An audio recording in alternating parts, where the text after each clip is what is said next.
Hi there. I'm Nadira Jamal, hostess of the Belly Dance Geek Clubhouse online radio show. Welcome to my special interview series with some of the instructors from the 2015 Las Vegas Belly Dance Intensive.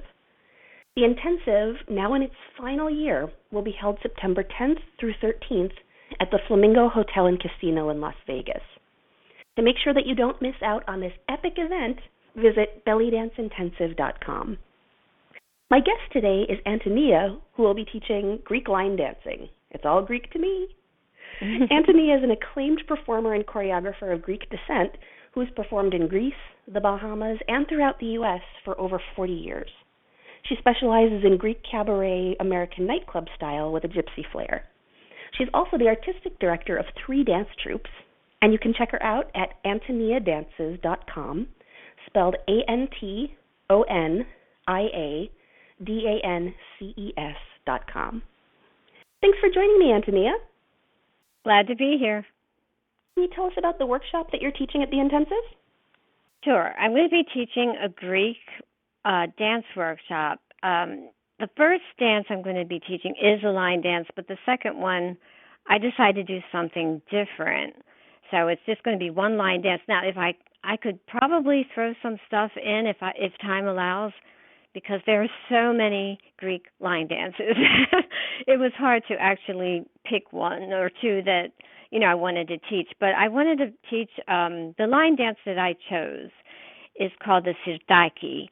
And it's the dance, if people are familiar with the movie Zorba the Greek, it's at the very end of the last scene in the movie when Anthony Quinn and Alan Bates are dancing together. And that's what I thought would be fun because it's a really fun dance.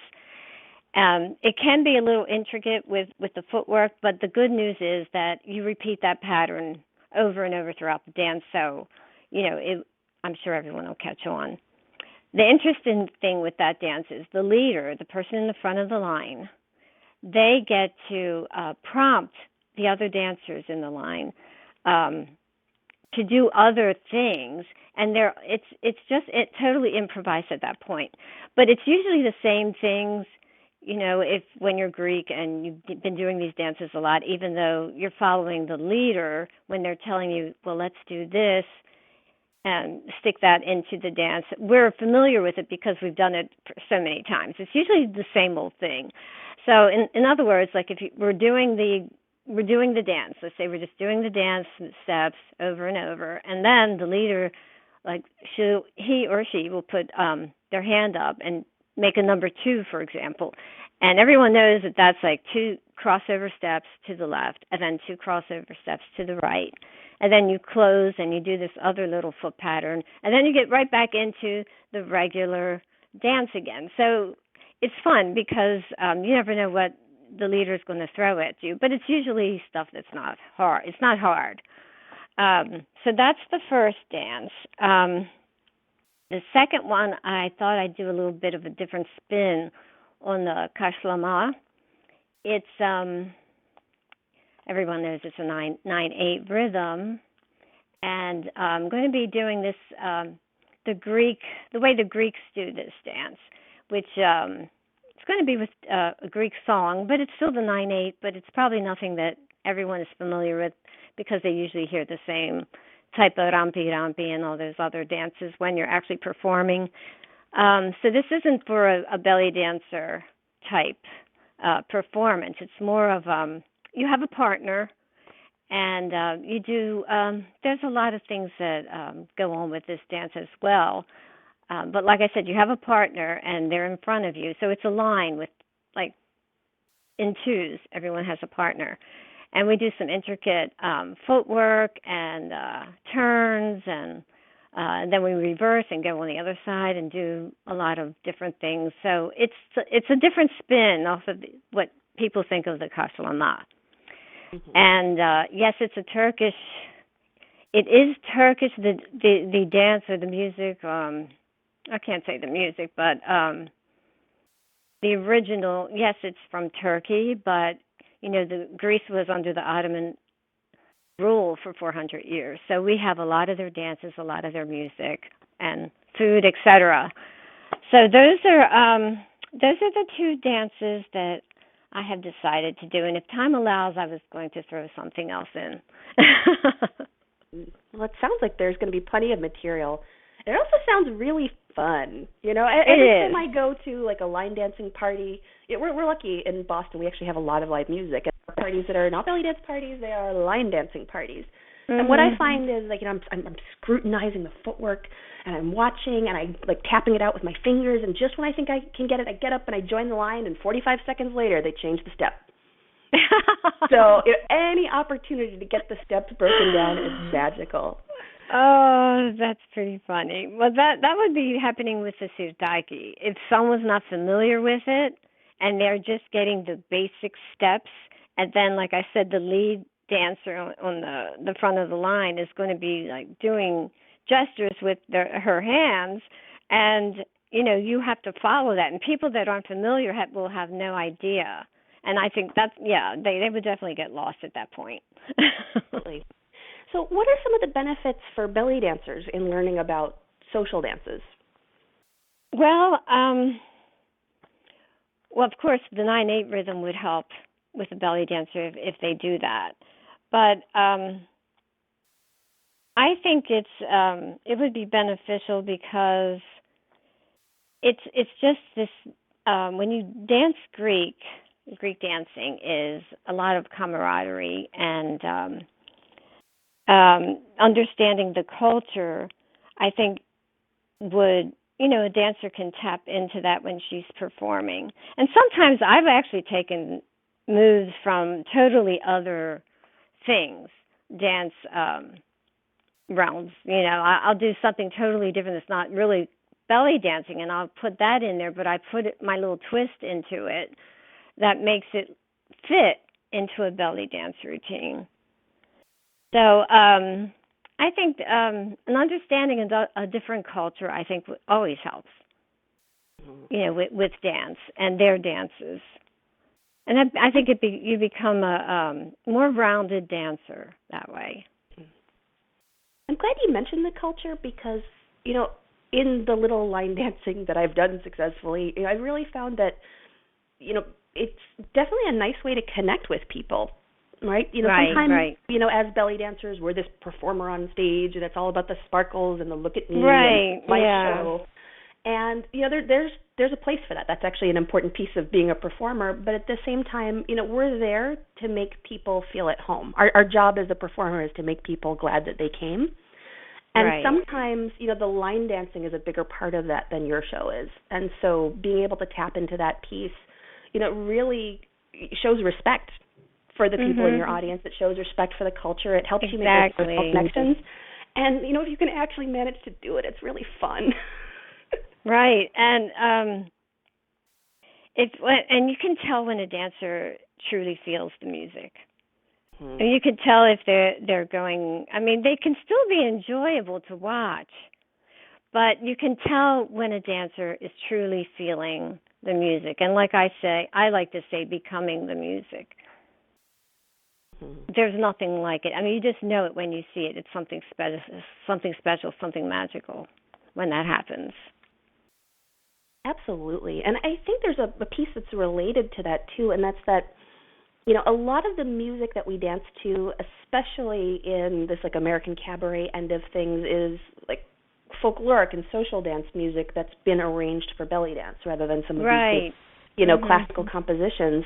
And one thing that's really good is even if you're dancing to a song that's, you know, a standard for belly dancers, but is coming from another social dance genre originally, you know, being able to just refer to those dances, even if you're doing primarily Oriental dance, right? But, you know, throw in a little step here, show that you understand where this is coming from. And that goes a really long way. People really appreciate that. Well, I love watching that when I see another dancer. And I do that myself.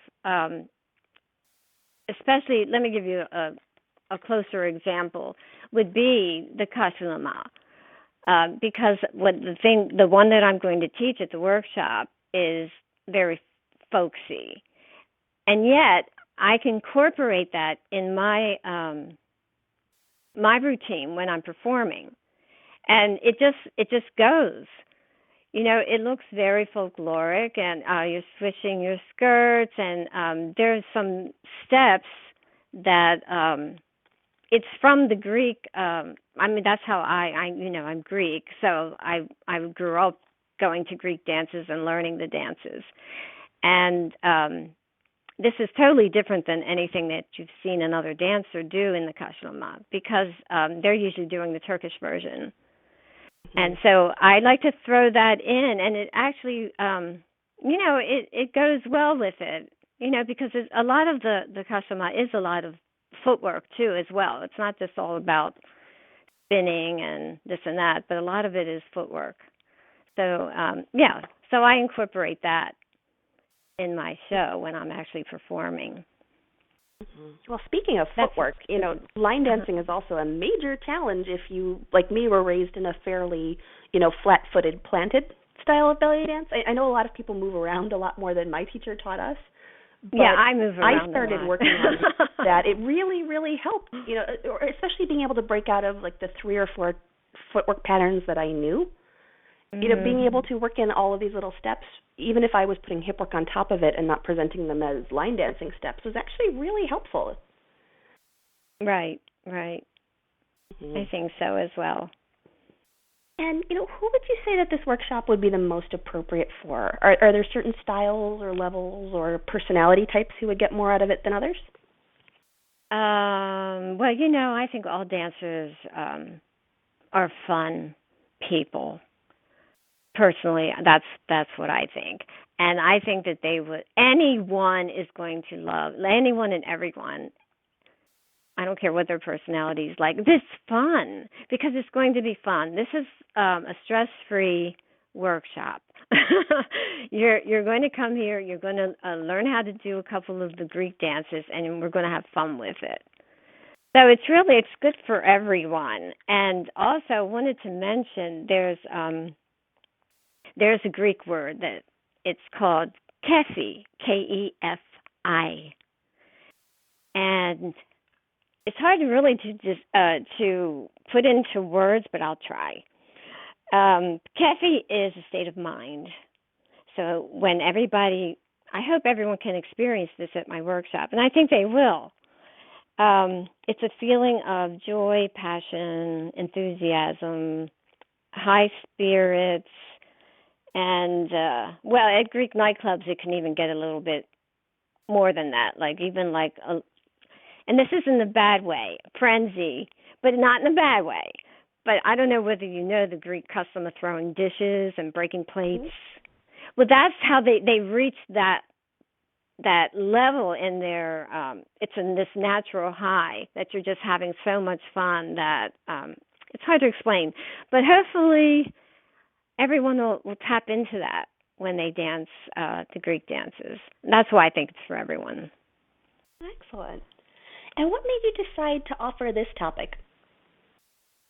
Well, I thought it would be different. Everyone is, I could teach just about anything, and I've been dancing 40 years, so belly dancing 40 years, so I think I could teach just about any type, any workshop in zills or whatever the case may be, drills or whatever. But I thought this would be different. And it is, because I'm the only one teaching anything of this sort, and it's just going to be it'll be a lot of fun, and it's good to learn something different. I love. Don't get me wrong. I'm going to just be, in my own little world when I'm there at Vegas, because I just love the fact of being surrounded by everything dance related. So I'll be on my own little natural high when I'm there. So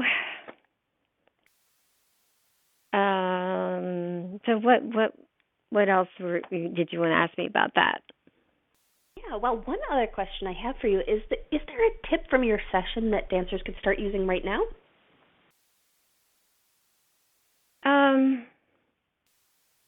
The only thing I can tell them is what I mentioned before, this is going to be a fun workshop, and you don't have to be scared of the teacher. And you just want to come and have fun with it and release that word I used before, your caffeine. Hopefully that will come out, and everyone should just be having fun with it. No stress involved. I think that's good advice for just about anything you could do. But right, I'm glad right. we got that And for this one. well, you know how some teachers can. I've experienced this with all forms of dance. There are some teachers that are more down to earth, and I guess you can say warm and fuzzy, and then there are others that are, strictly disciplined, and that's not a bad thing. I'm not saying that. I'm just saying that I am the other thing. I am the warm and fuzzy instructor. So it'll be fun. Wonderful. And what are you the most excited about for this year's intensive? Oh, everything.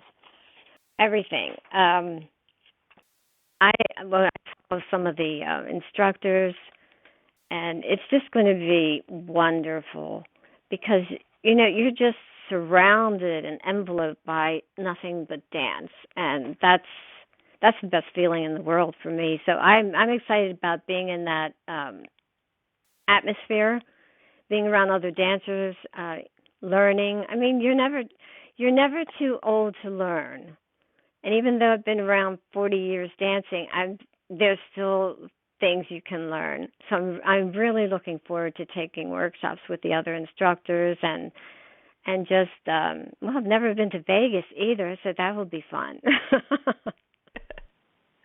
Well, thank you so much for joining me, Antonia. Oh, you're welcome. It was my pleasure. And thank you, everybody, for listening. If you'd like to learn more from Antonia, you can check her out at antoniadances.com. One more time, that's spelled ANTONIADANCES.com. Or better yet, join us at the intensive. This is the last time this event is going to be held, so don't miss out. You can register now at bellydanceintensive.com. And to listen to more interviews with our fabulous instructors, visit bellydancegeek.com/Vegas 2015.